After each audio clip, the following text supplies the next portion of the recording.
All right, welcome everyone, both to the Zoom audience and here in the meeting room. Welcome. My name is Holly. I'm the head of adult services here at the Plymouth Library.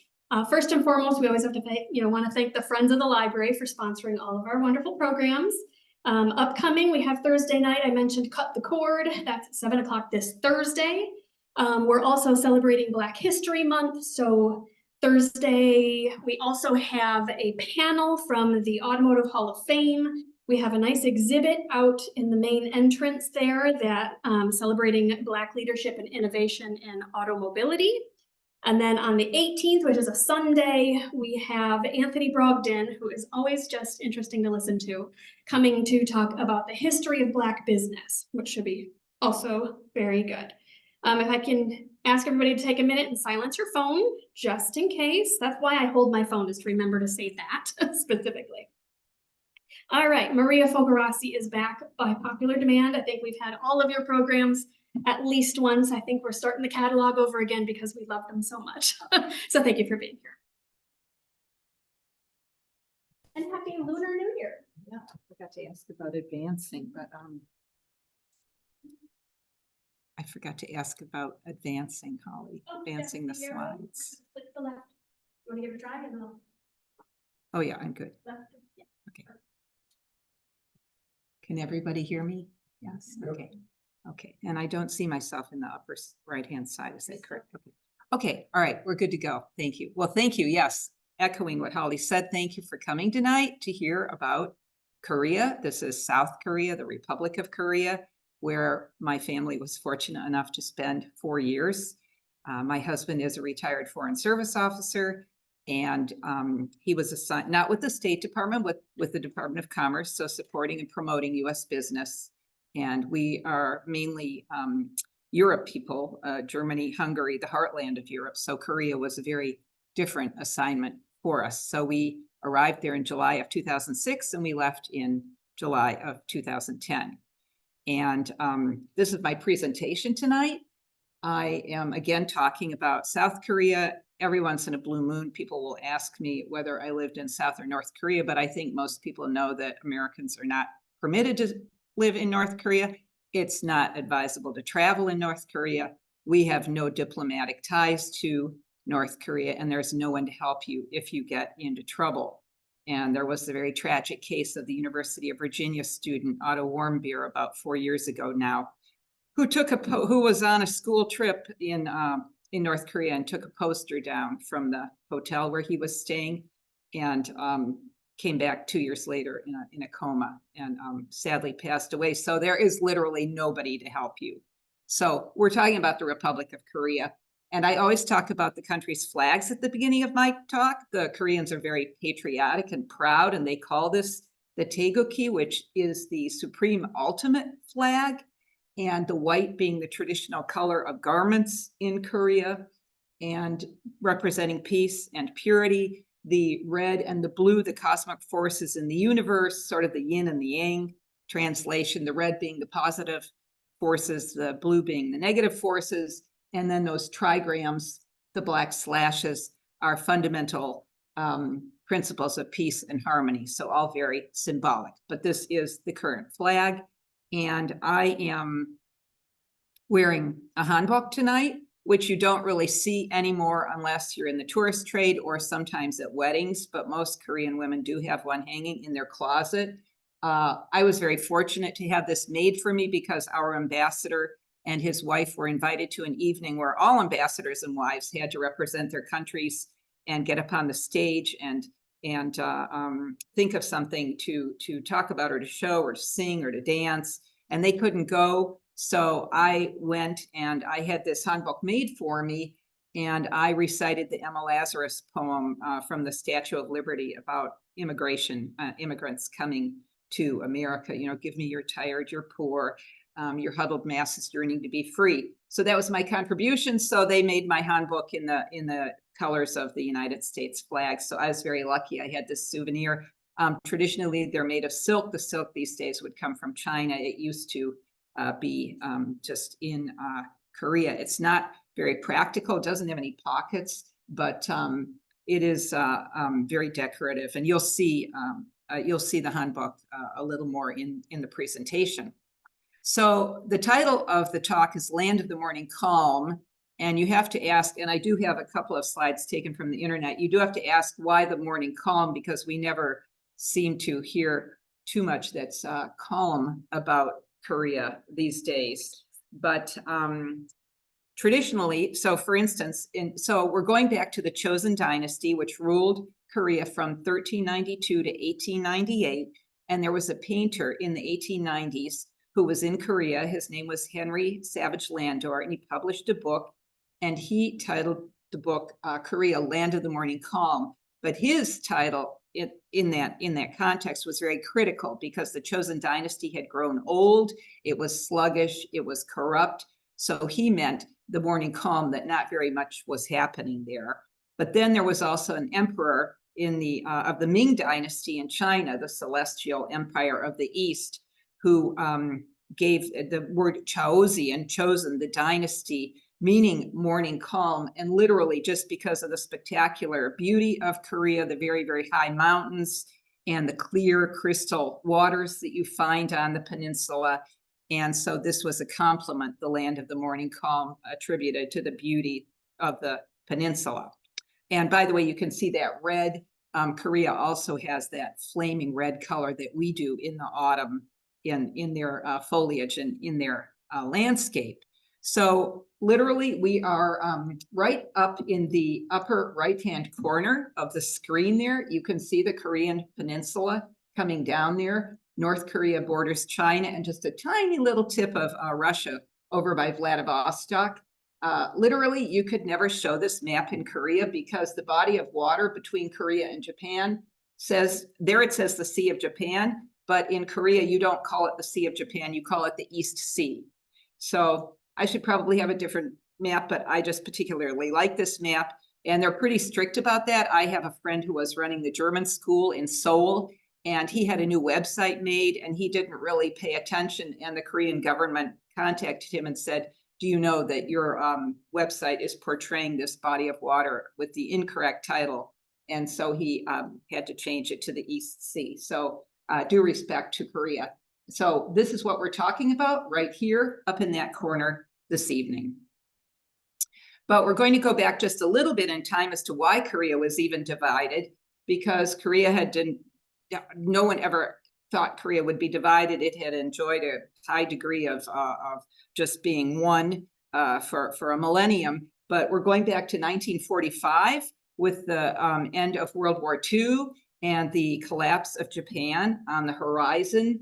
And so the United States was trying to decide what would happen.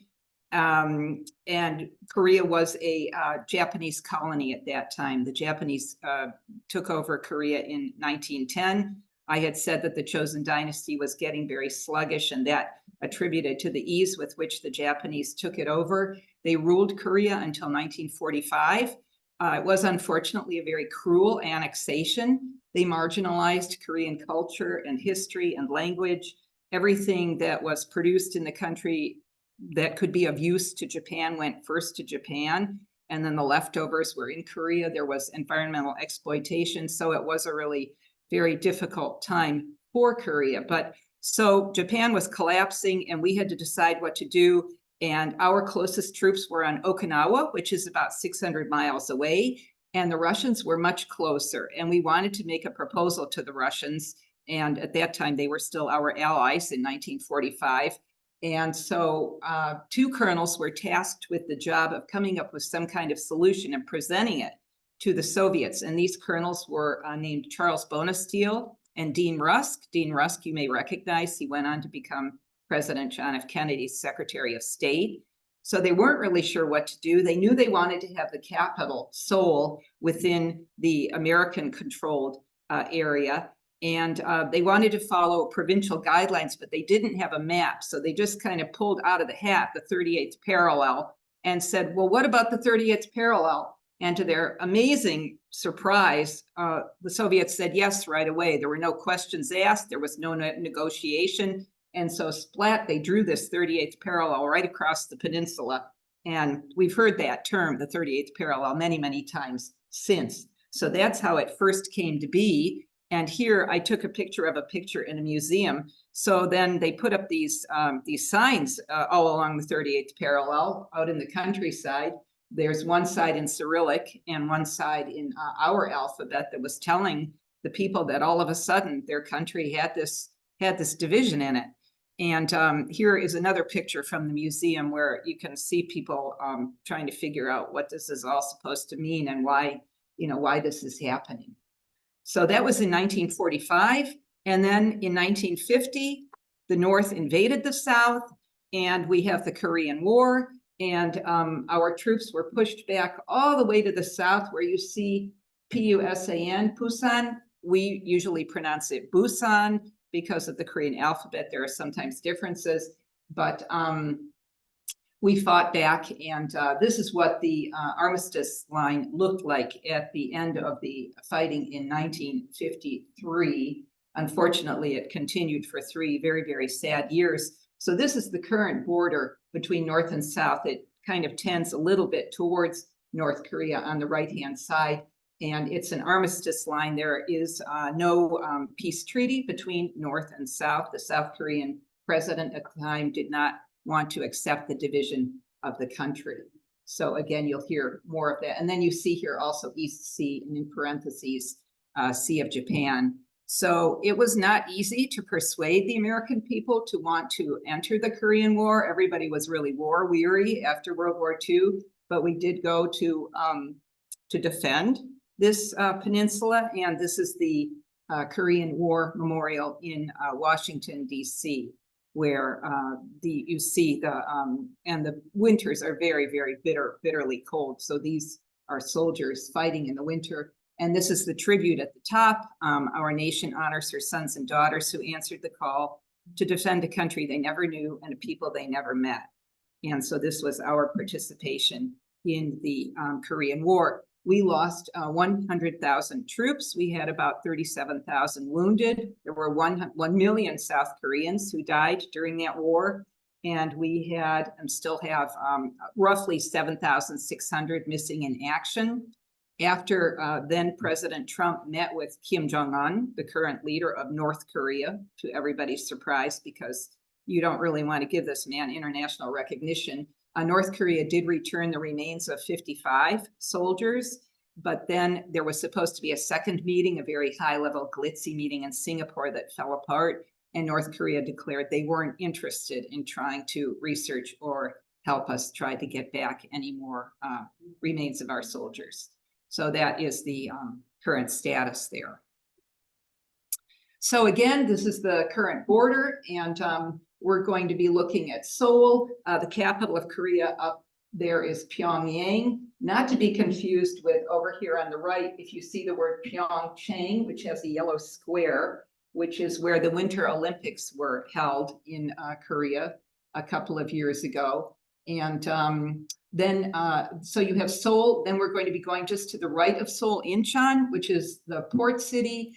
And then again, Pyeongchang, and then a little bit further south. This ferry sinking is just coincidentally on this map. This was a tragic happening in 2014 with school children on board. But and then at the bottom, Jeju Island, which is frequently referred to as the Hawaii of Korea because it has a tropical atmosphere compared with the rest of the country.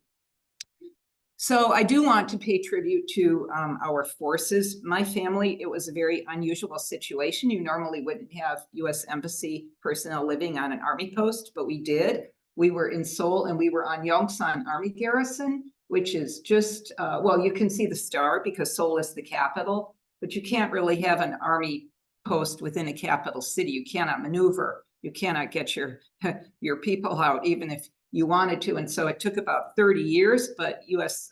Army Garrison Yongsan has been returned to Korea, and it all moved down to where you see Camp Humphreys in the middle. And that is currently the 8th Army and the largest U.S. military installation in the world.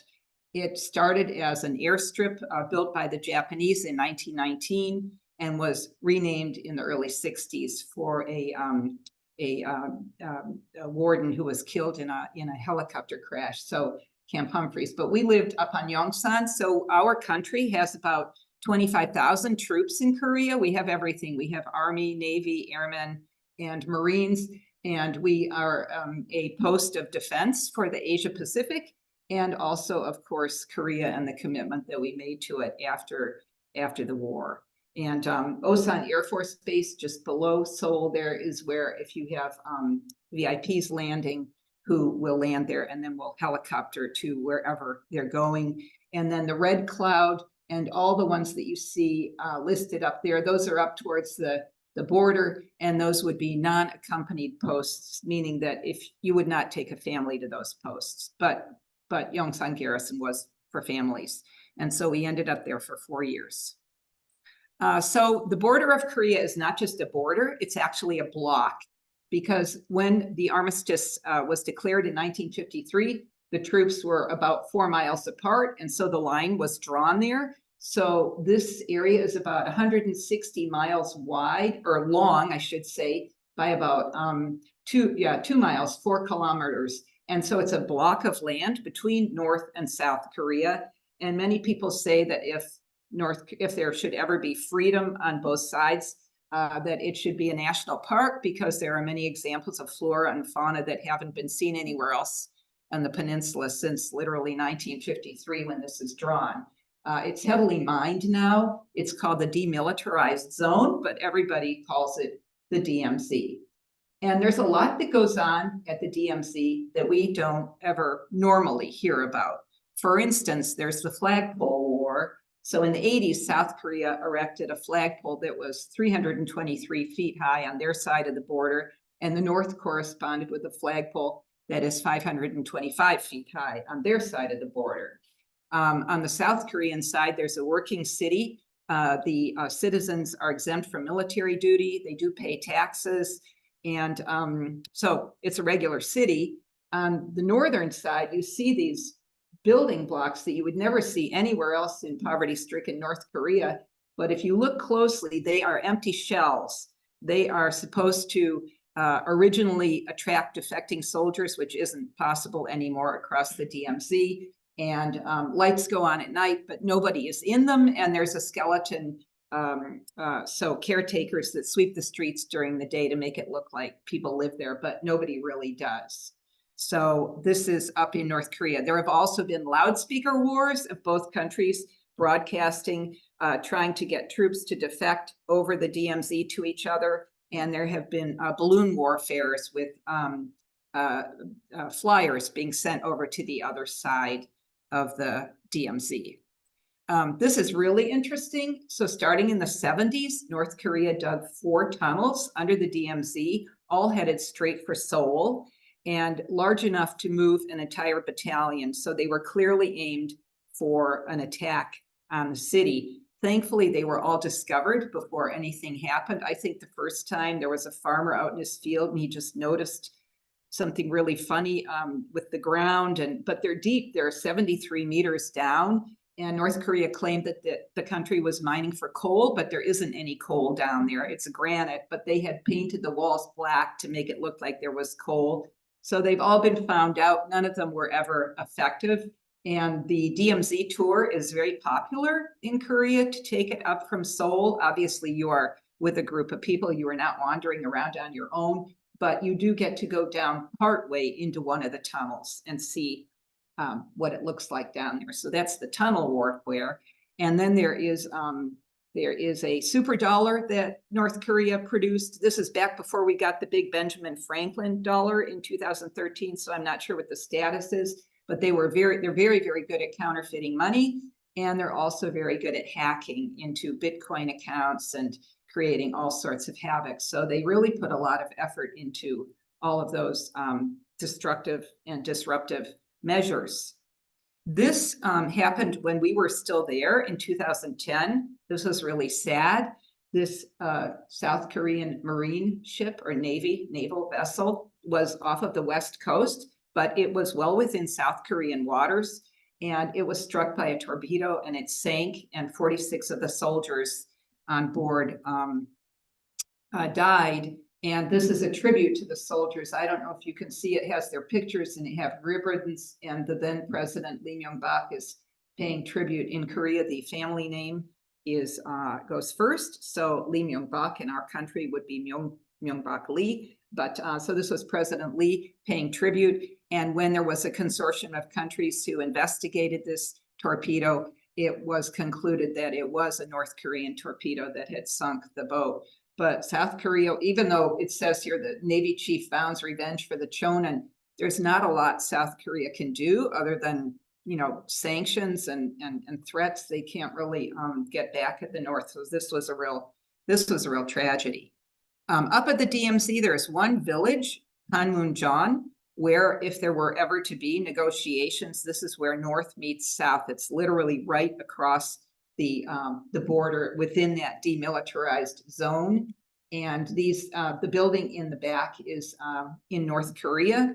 We did have a meeting between, this gentleman isn't the president anymore, President Moon Jae-in, but he, and I can't remember, sometime in the last couple of years, it seemed like there might be a thawing of relations, and he is actually shaking hands with the dictator Kim Jong-un, but that hasn't really gone anywhere, and things have just deteriorated since then. This would have been at that same very happy celebration. And again, we aren't seeing happy celebrations these days.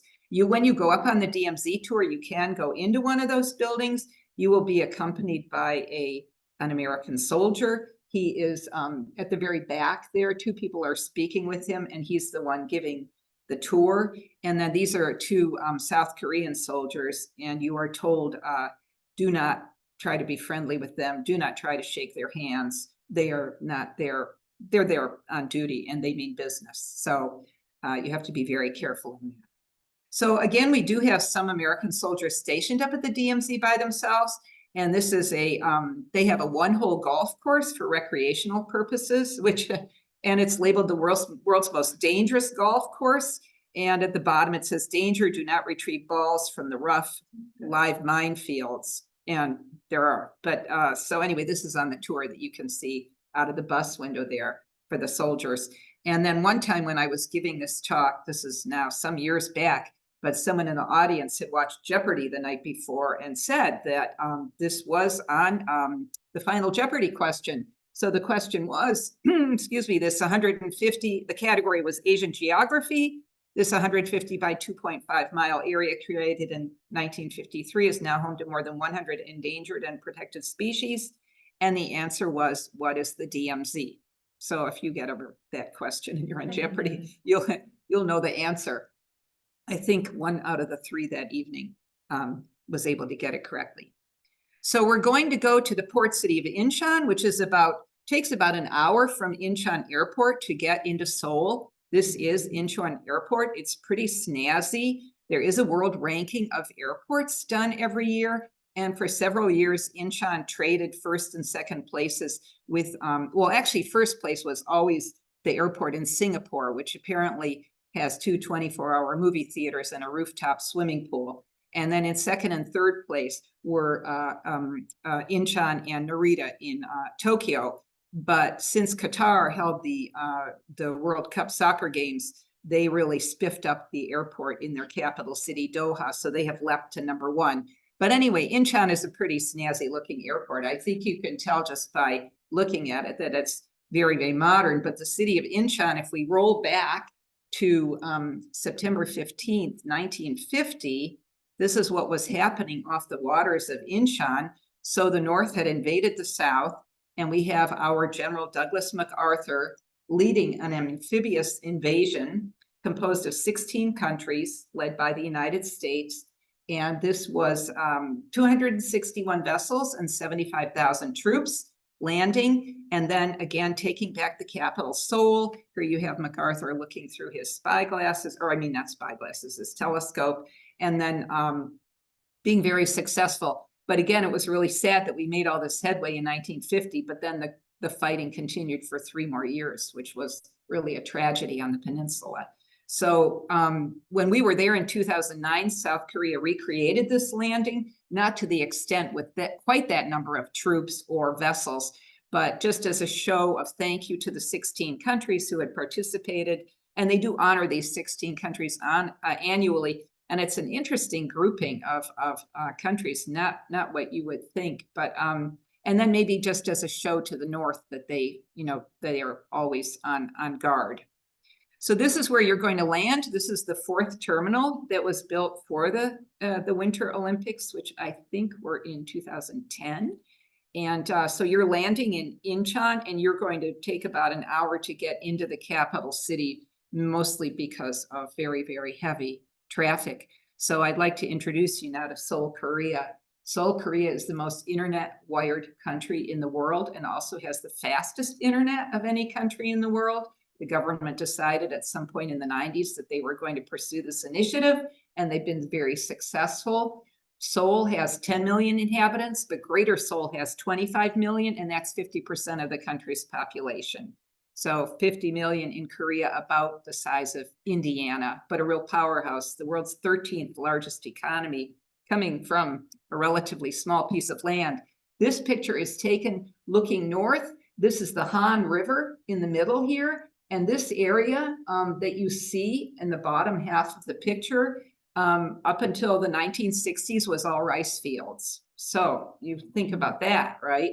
So Seoul is often referred to as the miracle of the Han because of the rapid industrialization after the war left the country in shambles, or known as a Cinderella story from rags to riches, with just how quickly the country was able to pull itself together, with, of course, some outside help. But so on the part, not this southern part here, but on the northern part was the Yongsan. Yongsan means Dragon Mountain. And this is where we lived for 4 years, and it was a little piece of heaven. You have to imagine all these high rises and this insane traffic all around you. And then you're on this army post that has a driving range and a bowling alley, and the military police, you're going 25 miles an hour and you're paying with dollars. And then you go through the gates and you are thrown into this chaotic traffic and but very rich culture, and certainly very entertaining and interesting. And you're paying with won, W-O-N, the Korean won. And then every time you have, regardless of whether you're with the embassy or the military, you have a meet and greet. We were there while President Barack Obama was in office, and here he is with the soldiers at a meet and greet. And then the embassy would have had a separate meet and greet for him or for any high-ranking dignitary who would visit. It's always a show of morale for the people who are stationed there. And this is the joint the cooperation between the South Korean military and the US military, that North Korea, they hate it when we get together for the exercises twice a year. And but it's a very close cooperation, and it's been a very successful cooperation over the years. So we're going to start touring Seoul, and we're going to get on the Seoul City Tour. You can find these city bus lines in a lot of big cities around the world where you're there. They're usually, you buy a ticket and it's good for 24 hours. Sometimes they're called hop on, hop off buses. And so you really get a really good overview, and you can literally hop on if you want to stay somewhere for a while and then get back on again. So this is what I always recommend if you just have a very short time in a big city. And Seoul is no different. There are usually headphones in 12 different languages, and so you can follow along easily. So we're going to go to what's in the background there. When Japan had colonized Korea in the 30s, they made a list of the national treasures. And they literally said the national treasures of the Chosun dynasty, and they gave the numbers. And this happens to be national treasure number 1. So a national treasure is a treasure, an artifact, a building, or a site that has exceptional cultural or historical or archaeological value. And as of, I think, 2018 or 19, there were about 319 on the list. So Korea, even after the colonization, has kept this list intact. So this is national treasure number 1, also called Namdaemun, the Great South Gate, or in this one, it was also known as the Gate of Exalted Ceremonies. And it was one of 8 gates in the ancient wall surrounding the city of Seoul, which would have been built just after the birth of the Chosun dynasty, 1392, 1400, around then. And it's the traditional pagoda style with wood on the top. and stone on the bottom. Excuse me. This one was one of 3 very special gates that was used for access to the capital, controlling access into the capital city, greeting foreign emissaries who might be visiting, and at that time, keeping out Siberian tigers, which are no longer roaming on the peninsula, but go back to 1400, and they were. So this is just absolutely gorgeous. It's illuminated at night. And here you can see the traffic around it. It's right in the heart of the city. My friend who taught me to drive said, always stay in the middle lane, because this was right before the dawn of GPS. Always stay in the middle lane so you don't get shot off to the right or left, because it could take you hours to get back to where you were going. But I was very successful. So this is Namdaemun Gate, and then here it is during the daytime. And then here it would be, this is just before the Korean War. It has a sign on it saying, welcome US Navy. So possibly we had a ship that had docked there, and the sailors had some R&R in the capital city. But look at, this is 1950, and look at Seoul in 1950 with the bicycles or the ox cart.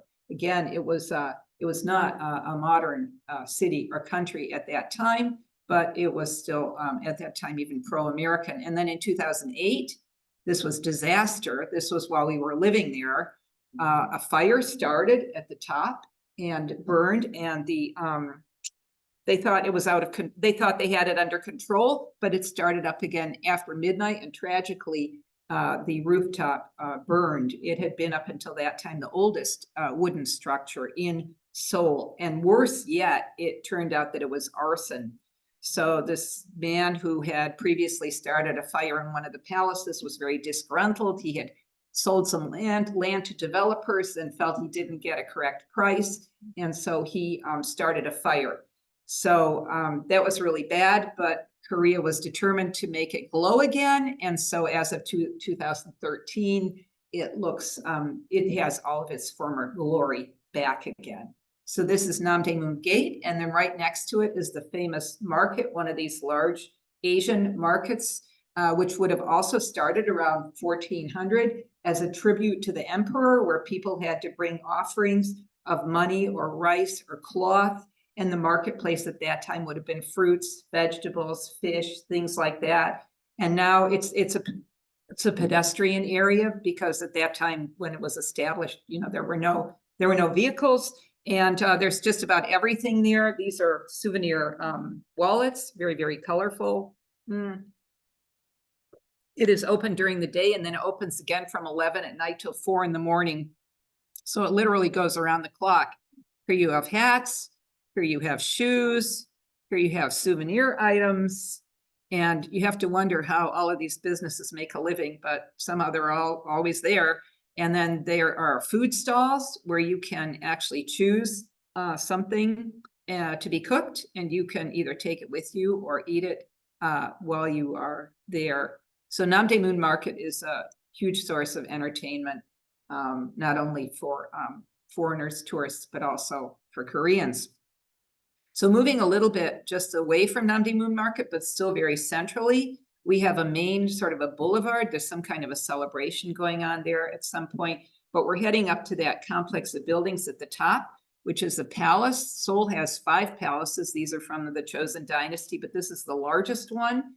This is Gwangbokgung, and there is a gate in front of the palace, a very ornamental gate called Gwanghamun, which literally means may the light of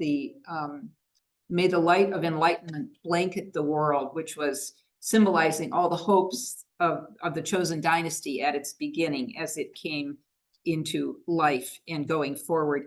And then this little mythological creature on the right and also on the left, the Haiti, are supposed to protect the palace from fire. That wasn't so effective, unfortunately, but I will tell you about that. But first of all, when the Japanese came, Seoul, which they called, I think they called it Kaito, and it was, of course, their capital city during the occupation. They built they took down Gwanghwamun, they took down the gate completely, and they put up the Governor General's mansion in front of the palace and took down, out of 410 buildings in the palace. 400 of them were destroyed on the pretext that they were going to hold an exhibition there, which they never did. So this was a slap in the face to the Korean people, this Governor General's building. And it was on these steps in 1945 where the US received the capitulation from Japan after the country had been defeated in World War II. And then there were 1 or 2 presidents sworn on the steps, and it was used as the National Assembly. But there was always debate over this building because many people thought Korea should just leave it there. They were a modern country now, and who cared if it symbolized the colonial period? But then others were very opposed and said, no, this suppressed, our country for so long. And so in 1995, which would have been exactly the 50th anniversary of the end of World War II, they started demolition and they took the building down. And so that building doesn't exist anymore. So you do see Gwanghwamun here.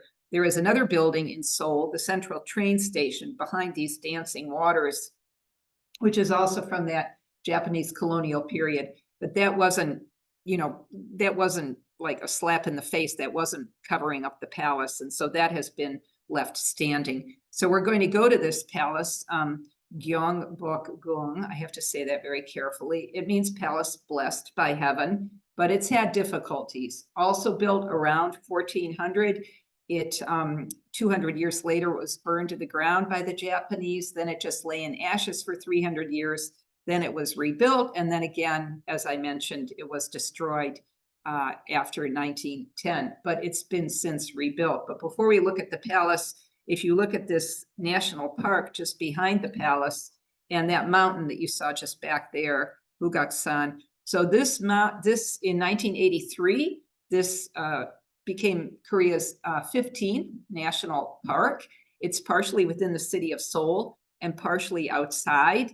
And it receives about 5 million visitors a year, making it one of the most visited national parks in the world. Well, you can imagine if you look at the concrete high rises, so you're just yearning for that little bit of nature. I probably wouldn't be up on top like those visitors, but there's a lot of great hiking there. And again, those mountains are just gorgeous.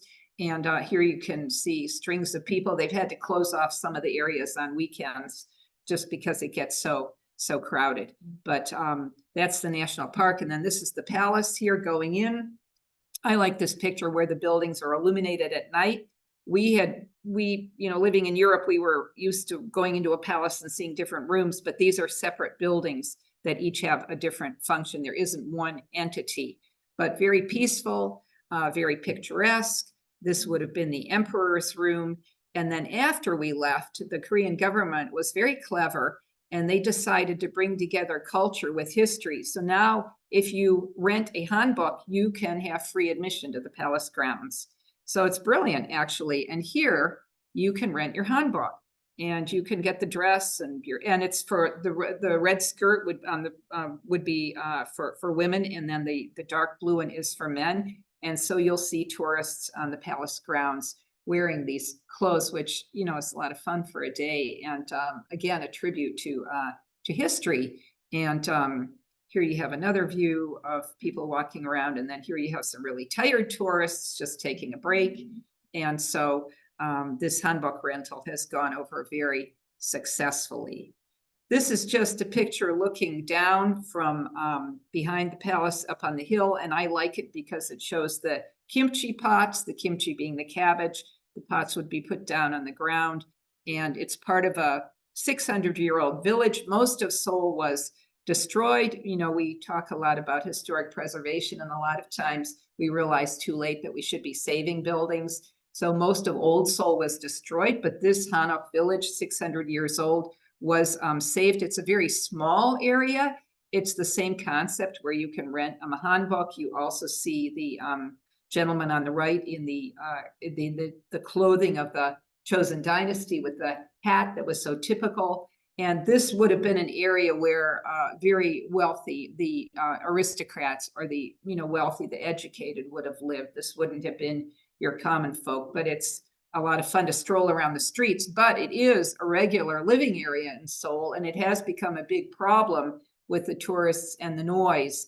And so they have asked here, this is a residential area. There are also a lot of movies and soap operas. Korea has a booming film industry. And so a lot goes on there, which the residents aren't really all that happy about. So if we go back to that main strip, we're going to pay tribute to two Korean legends or figures in history. The first is King Sejong, who lived in, well, you can see at the top when he lived, and he was reinforcing Confucian ideology and advancing scientific technology. He was a very benevolent ruler. Here he is with that beautiful foliage behind him. But what he's most well known for is that he created the Korean alphabet, which you see just below him there, Hangul. So up until that time, Korea had used Chinese, but he wanted something that would be easy for everybody to use. The alphabet has 26 characters. And actually, his advisors, the Yangban, this is we think what they might have looked like sitting around King Sejong. They weren't really happy at the time at all because they could read and write and they wanted that power, and they didn't really want the common folk to be able to read and write. But Sejong had his way, and so Korea is extremely proud of this alphabet. There's a small museum underneath his statue, but since we lived there, they put up a massive museum totally dedicated to the Hangul language, which over near the army post was an army post where we had been living. And Hangul Day is October 9th, and it's a national holiday in Korea. And I think that North Korea has a Hangul Day too, but I'm not sure when they celebrate. So very proud of their language, the Hangul language, and a tribute to King Sejong. And then this is an admiral up on the statue there. His name was Yi Sun-sin. He lived 100 years after King Sejong, and he was very famous and well known for his battles with the Japanese. It's said that he never lost a battle. He could be equated with Horatio Nelson, always studied the tides and took inventory. But what he's most famous for is the turtle ship. So you have to remember, in those days, you would be shooting bows and arrows, and this turtle ship had a cover. So then the warriors inside the ship would be safe. And this turtle ship this particular one is in a museum, but he's a big folk hero because of that. Here he is on one of the wand notes, and you can see the turtle ship next to him. And here he's depicted on the left-hand side conferring with his advisors, and on the right-hand side, what you would think was a painting of a battle at that time. And in the middle there, you see that turtle ship, and nobody inside under that cover will be hit by an arrow. So, and again, since we also lived there, they've made it very beautiful with this water fountain in front of, so a tribute to Yi Sun-sin. So this is also in the middle of the city. This is a mountain, Namsan Mountain, very popular for hiking. And this radio and communication tower was built in 1971 and is still in use, but is also very, very popular tourist destination. They do illuminate it at night. And again, just getting away into that little bit of green space, you can see how close it is to the downtown there, literally enveloped by the city. And the Koreans do like to hike. And so you will find here, they're telling you what parts of your body will benefit from walking. On the left and on the right, it's the practice of the different parts of your feet, relating to the parts of your body and just the mind over the physical. And so this was these were signs halfway up up the mountain there, and so just getting you going. Up at Namsan Tower, you've got the Locks of Love. Maybe you've heard of Locks of Love in other cities where you swear eternal love and you put a lock there. And this is very, very popular also for Koreans, not just for tourists. They have a teddy bear museum. Here they are dressed up in the garb of the Chosun dynasty. And there's another scene where they are performing a very elaborate tea ceremony. So if you wanted to, you could go to the Korean folk village just on the outskirts of Seoul, a little bit kind of like a Greenfield Village atmosphere, and see the houses from way back when and hear about the customs and the traditions. This is something that you'll see there. These are called the Jangsung. They're in a group here, but in the old days, they would be out at the edge of the village to protect the village from attack or from illness. The Jangsung also had big ears open to the pleas of the villager for health, for no war, maybe for a healthy child. People would put bowls of rice at the feet of the Jang Sung. So yeah, just an interesting costume from the old days. You could also, if you wanted to, watch a traditional wedding ceremony out at the Seoul Village. This is someplace you would not be allowed to visit. This is the Blue House. This is where the Korean president works. And it ties in beautifully with Bukaksan behind it, the mountain, just a beautiful building. And this would probably be awaiting a foreign dignity or a VIP who's visiting. The guards are dressed in the garb of the Chosun dynasty. And this is the Blue House at a very different time. This would have been January 21st, 1968, when there was a Korean in power named President Park Chung-hee. And at that time, the DMZ was not as barricaded or landmined as it is now. And apparently a very elite troop of North Koreans who were dressed like woodcutters came through and were recognized, and so the South Koreans had some advance notice, and they were attacking the Blue House, trying to assassinate the president. They didn't succeed, but he was very paranoid. Dictators tend to be very paranoid anyway. He had several assassination attempts on his life, and he went up into the mountains ostensibly with some women and some alcohol and just stayed up there. But he used this as so he came into power in there was a military junta, and then he came into power in 1961 or 63. But as of 1971, he declared martial law. So he really clamped down on civil liberties in Korea. And this had just been prior to that. And so he would use that as an excuse. And then he really did a lot to bring Korea into the modern age. He, by some, is called the greatest Korean president, but he is also criticized for the harsh way that he restricted the citizens of Korea. And ironically enough, he had several assassination attempts on his life, and he was finally assassinated in 1979 by the head of the CIA, who had been a, quote, friend of his in Seoul. So his library and his museum opened. This is Park Chung-hee. Here I am talking about him. His library and museum opened in 2012 in Seoul. And again, a divided legacy, but still a lot of respect for bringing Korea into the modern age. And a year later, his daughter was elected to be the first female president of South Korea. Park, you can't see at the top, but her name is Park Geun-hye. And she was in office, and then she unfortunately was impeached because influence peddling, and she was convicted.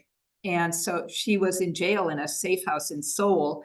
But during the COVID years, everything was very, very complicated.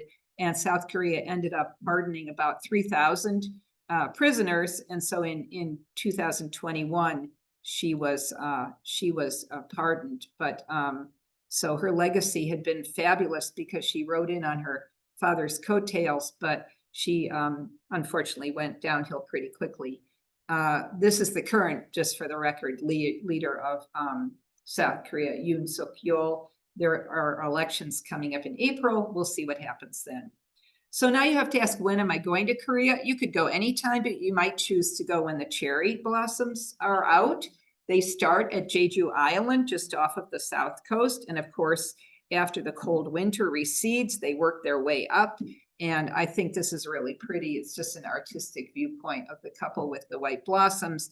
And this is a sort of an artistic with the umbrellas, and people are walking on either side, and they're absolutely gorgeous. And everybody's out just oohing and eyeing. Well, we have them in Washington, D.C., don't we?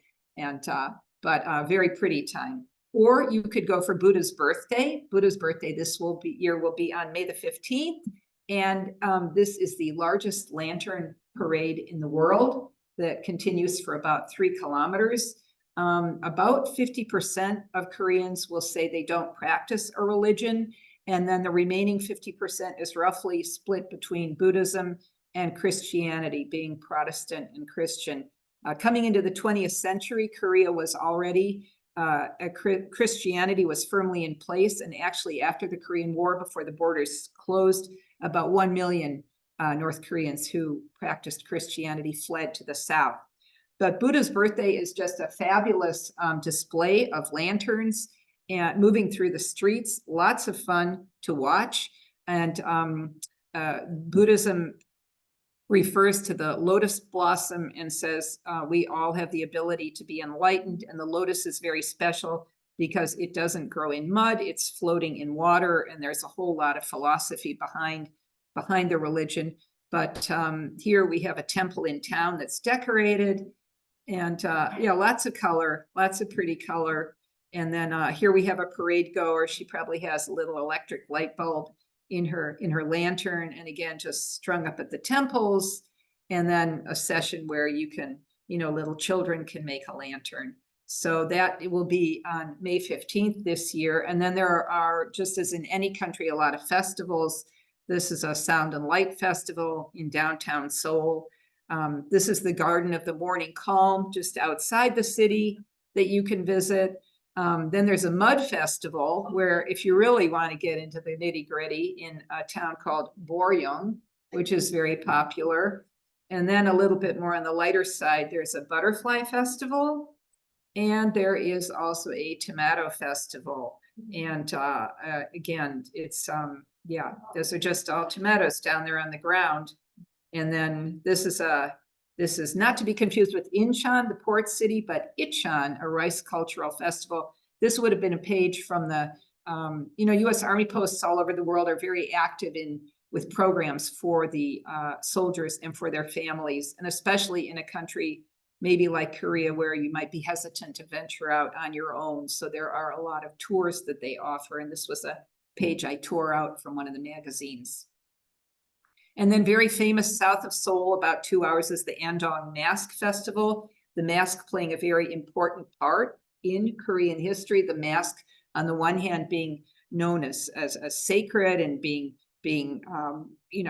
representing gods, but also used by the people. Here, these look like masks that the tourists might have made, or the visitors. But if you see these masks on the right-hand side, they all represented different, the black, the red. So some of them represented males, some of them females, some of them older people, some of them younger people. And so these dances were very popular in the old days, especially if the villagers wanted to ask the aristocrats for something, that they could do this anonymously. So your face wouldn't be seen. And then you could use the mask for that purpose. And they reenact these dances at the festival. And sometimes, for instance, a lot of time, this one on the right here is a very stumpy nose and sort of pointed chin, but all very symbolic. And the masks are also very popular tourist items. And then, of course, you have the food, and Korean food has come to the US. We have a lot in the northern Detroit suburbs, the automotive industry there, the population, and also in Ann Arbor with the student body. Also, I know in Southfield, they have a Seoul Plaza. And so there are also always a million dishes on the table, side dishes, along with the main dish. Every one of them is supposed to be beneficial for your health. My mom came twice to visit, and she's thinking about what she's going to try next. And one of my favorite things to do was, at that time, was sponsored by the American Chamber of Commerce. And you could sign up and go to an elementary school somewhere in the country. And we would speak with the children, grades 1 through 5. Of course, at grade 1, you're really just doing the head, shoulders, knees, and toes.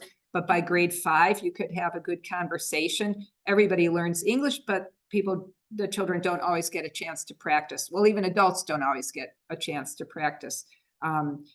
So anyway, we would go there, and then we would always have a lunch with our interpreter. And here we are sitting on the floor, and look at all those dishes that we have a chance to try. And then we would do some sightseeing and go back to Seoul, and it was very enriching. And the schools were always really happy to see us. And they were always really, really lovely outings.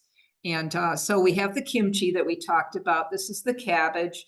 And I went to 2 kimchi making sessions. The cabbage is elongated, and then you're supposed to hold it in your arm as if you were swaddling a baby. And depending where you are in the country, the pepper paste, for instance, if you're near the seaside, it could have bits of seafood in it. Or if you're in the garlic growing area, heavy on the garlic. And then you wrap the cabbage leaves around the body of and then they go down into the pots.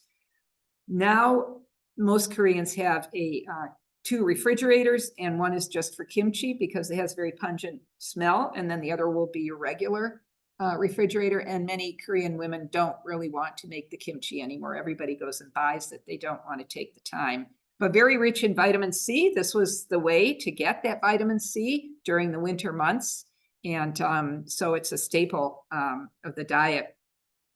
Japchae, very, very popular with the international scene, with the noodles and the vegetables and the sesame seeds. And then bibimbap, bap means rice, and bibim means to stir. So you can have it with or without the meat. And this ceramic bowl really has to be sizzling hot.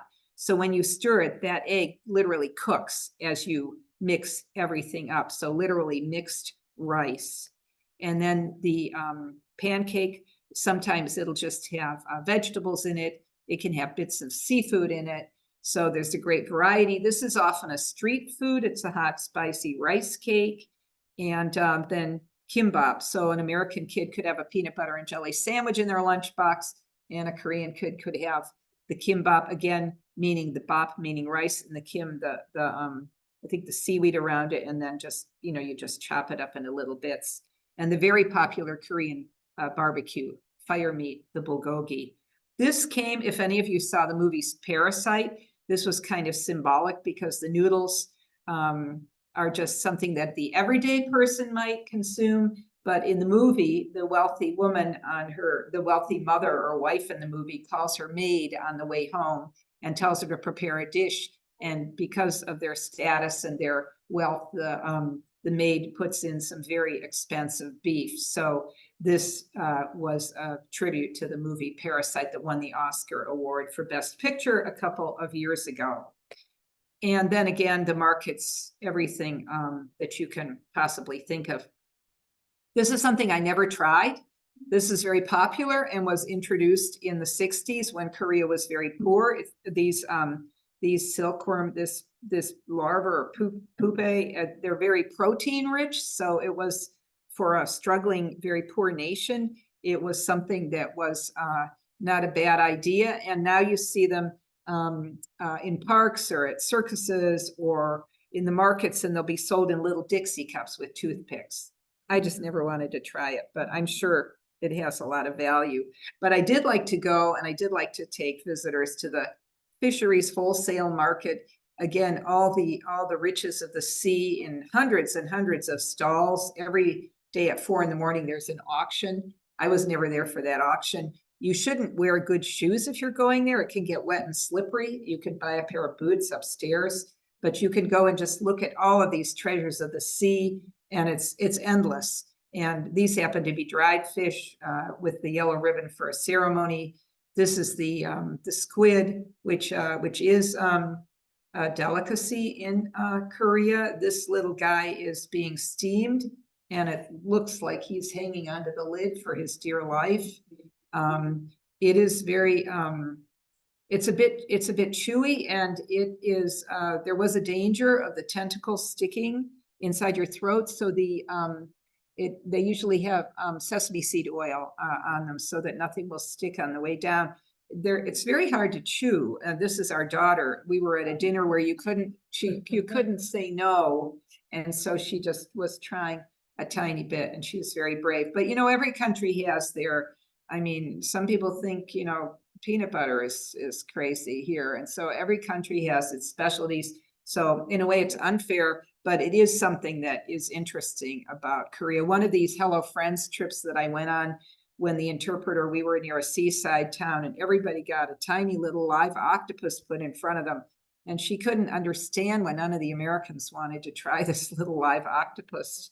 So that was unfortunately a cultural misunderstanding there.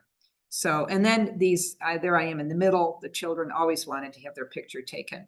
So a quick word about business. So you may recognize, obviously you would, LG and Samsung and Hyundai. And so these are what are called chaebol in Korea. And these are large family-controlled firms, and they are characterized with strong ties to the government agency.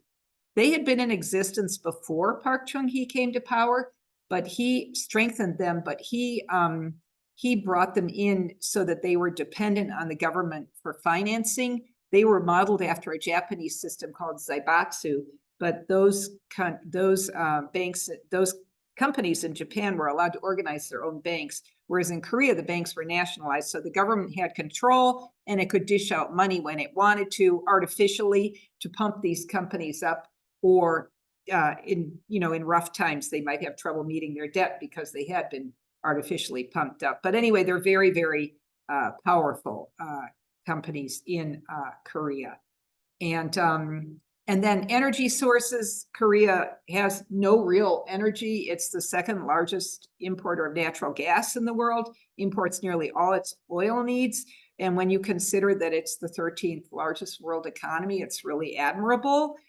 Again, the electricity generation and then the coal is low quality, and the government's trying to move away from the nuclear energy, and they've got those absolutely strong, very strong tides. And so use the tidal energy and the solar. As far as US business, we are very, very closely allied with Korea. It happens to be our 7th largest export market. And then, as I quote there, the 5th largest for agriculture, the 6th largest high tech, and interestingly enough, the 5th largest source of tourism income. I mean, that's amazing if you think about how many Koreans must come to the US, but they do generate a lot of tourism income. And then we have a very strong export relationship. When we first went to Korea in 2006, the US-Korea free trade agreement was being negotiated. And that did pass, so favorable tariffs and so very close with Korea for business. So if you want to get away from Seoul and go out in the countryside, you could go out to where the green tea is grown, to these plantations. This is a cup of tea and some green tea jelly, and just that verdant, that green, that like balm for your eyes after you've been in all of the concrete. Beautiful to see, and you can watch movies on how the leaves are picked, and then you can watch a very formal historic. And so again, for the tourist trade, the women are wearing the hanbok. You can watch a tea ceremony. You could visit a bamboo garden. I like the saying, a garden without bamboo is like a day without sunshine. But bamboo is very important, especially if you're a poor country, because the grains of some species can be eaten like cereal. The tender shoots can be eaten as a vegetable. The bigger leaves can be given to animal for feed, and then all of the stems can be used for fishing poles and for furniture and for planking. So very useful for the history of the country, and a lot of fun to go see. This was a national park we visited on the East Coast. Our son was a Boy Scout, and we went camping there a couple of times, Soraksan, and just again, those gorgeous mountains and really, really pretty vistas. This was a very unusual museum we found on the East Coast, because Korea tends to be very nationalistic and not really attribute much as far as international with museums, but someone has gone to the effort of collecting everything they could to do with Thomas Edison, of all people. So there it is. And so they've got this display, and then they have phonographs. So it's a really kind of a fun, unusual museum to visit. So now we're entering Lunar New Year. And so there are 2 weeks in Korea: Chuseok, which is the harvest period, usually in September, or Lunar New Year. This again would not be your average Korean family. People might not all be wearing the hanbok, but where everybody's celebrating and participating. And you probably don't want to travel because everybody's going to go and visit their family. And actually, even on your average weekend, to get out of Seoul is a long time. I had given English lessons to a gentleman who was running at the head of a government agency, again, looking to practice his English. And he would go play golf on Saturdays, which was not just a sport for athletics or for, it was all had to do with connections and whom you would meet on the golf course. And so, of course, he had a driver, but he said it would take him 2 hours to get outside of the city and 2 hours to get back in at night and then to play golf. So it was a whole day. But, or you could, if you're going somewhere, you see that red bus on the side. So they've got their bus lanes and you could go there. But we are entering now the year of the dragon. This happens to be the dog, the one that I picked in 2018. And every one of these animals in the horoscope has positive attributes. My husband and I even went to a dinner given by the Korean American Business Council at the beginning of the Year of the Rat. And the rat was praised to high heaven as being intelligent, and they are intelligent creatures, and industrious. So only the positive attributes would be highlighted to whatever animal that you're talking about.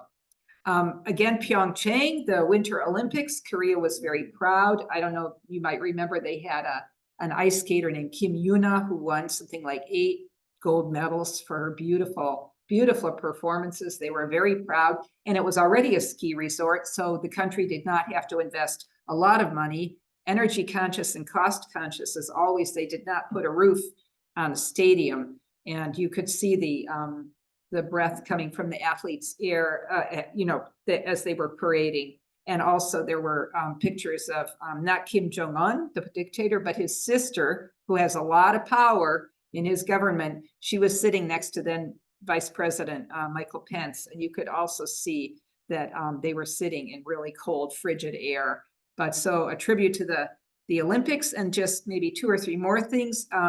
The Buddhist temples in the mountains, always in the middle of the country. They're very open to visitors, and they're very attractive the way they're set up. And in 2002, when Korea co-hosted the World Cup together with Japan, the government, there was one order of Buddhism. They had a great idea.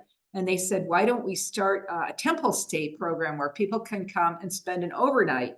And so they rolled out that program in 2002, and they had about 1,000 foreigners and 10,000 Koreans take advantage of this. And you go and you literally stay there for one night. I did hear that you have to get up at 3 in the morning and you pray with the monks. But when you accept your bowl of rice, you learn to be grateful for every single grain. And it's just boomed in popularity. I think you sign up online now, like with everything else in life.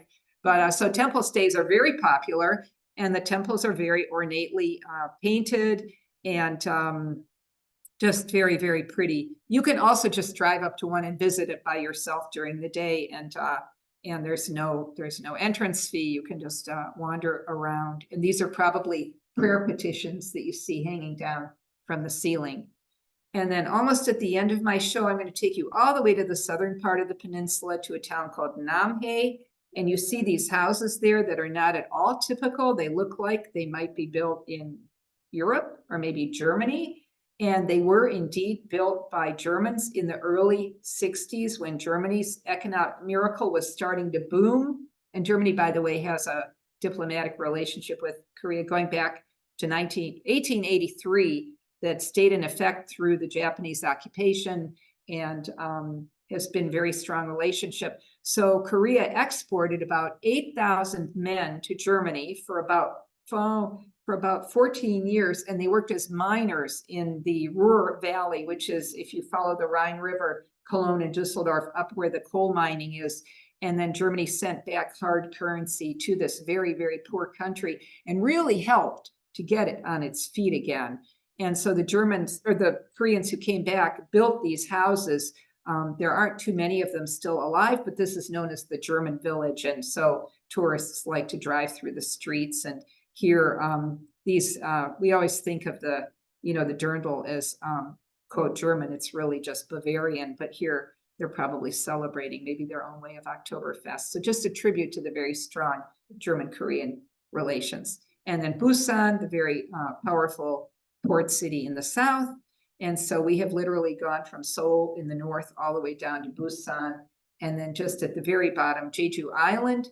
As I had said, it's known as the Hawaii of Korea. And before Koreans grew very wealthy and go abroad for their honeymoon, this was really the preferred honeymoon capital where you could go. And it's a very popular destination also for Koreans and tourists alike. And at the very end, a tribute to these women who are called the Hanyo women, who since the 1700s, when the emperor called the men away for fighting and the women took over, they go down into the sea and they are looking for abalone or seaweed, bringing up the riches of the sea. And they have been studied scientifically because they can hold their breath for up to 2 minutes underwater. And unfortunately, a lot of the younger women don't really care to continue with this tradition, but it's a fabulous story and a tribute to this very unique cultural, or just not cultural because it was historic, but the ability of these women So I'm at the end of my talk. Here I am in my handbook for anybody who's watching. And I just want to say thank you again for letting me come this evening and present, and I hope you enjoyed it, and I'm open to questions, comments, criticism, anything. So, yeah.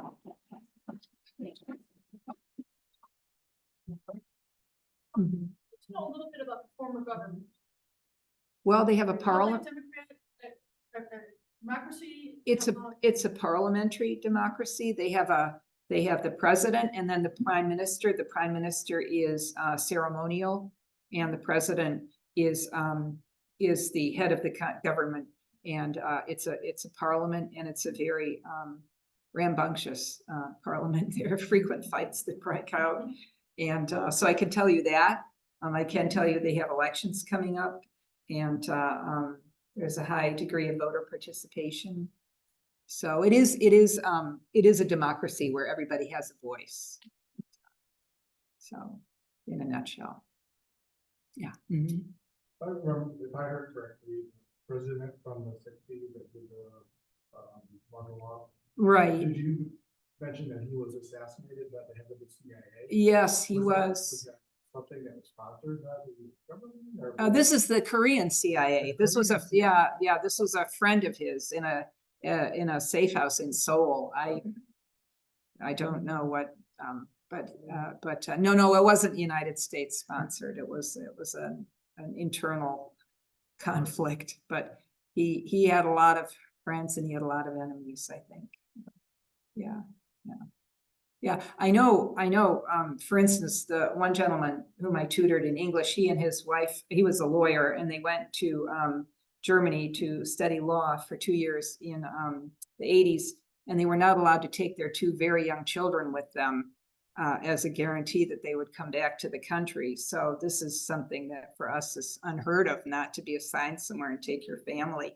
So President Park, and I had said he was really very over the top with controlling the people and with civil liberties. That would be sort of one extreme case that was not, I'm sure was really, really difficult, especially for well, he went on to become prime minister, not for Prime Minister Kim, but for his wife. So she gets there and she's got these 2 young children back in Korea, and she's not the one studying law. So, she would really be adrift. I'm sure it was really hard 2 years for her.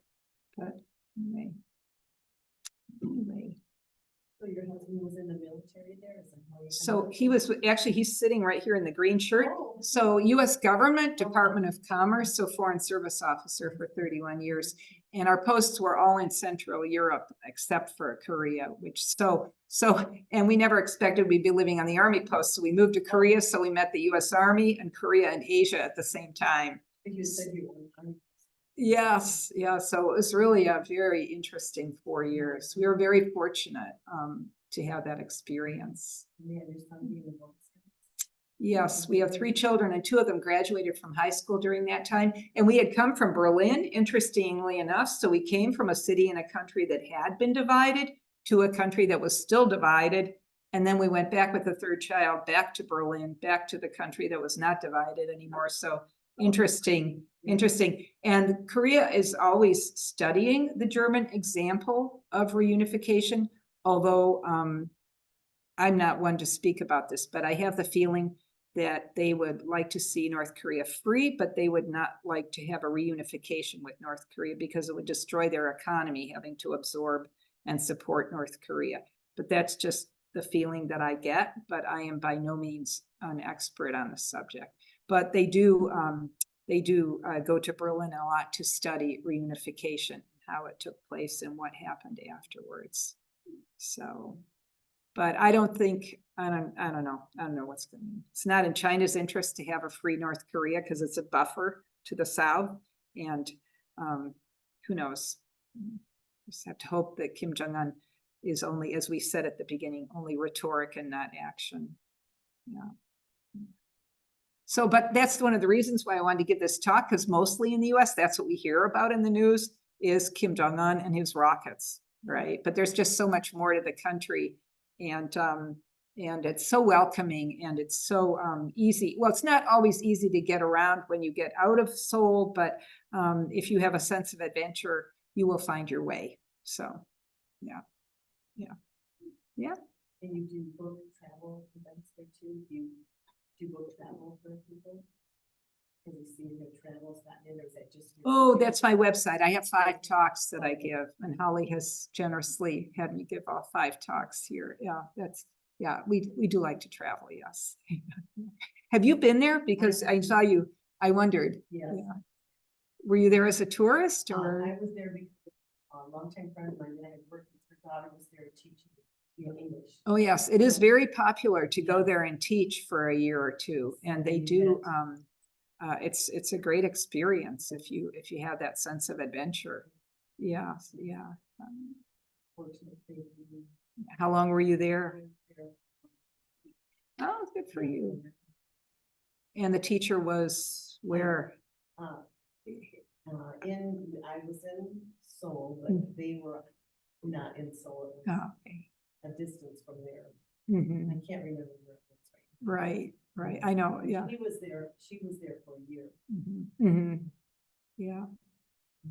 Lots of demand in Korea for English lessons and just help, people want the practice speaking and because it's the language of the world now. So, yeah, good for you. Yes.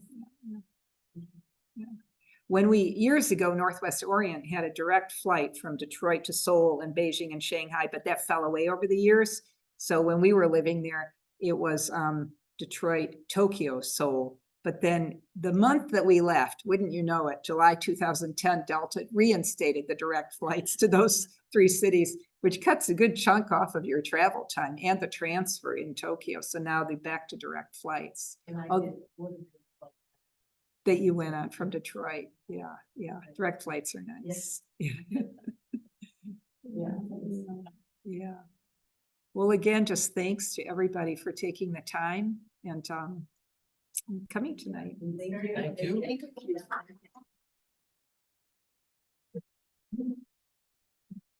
Thank you.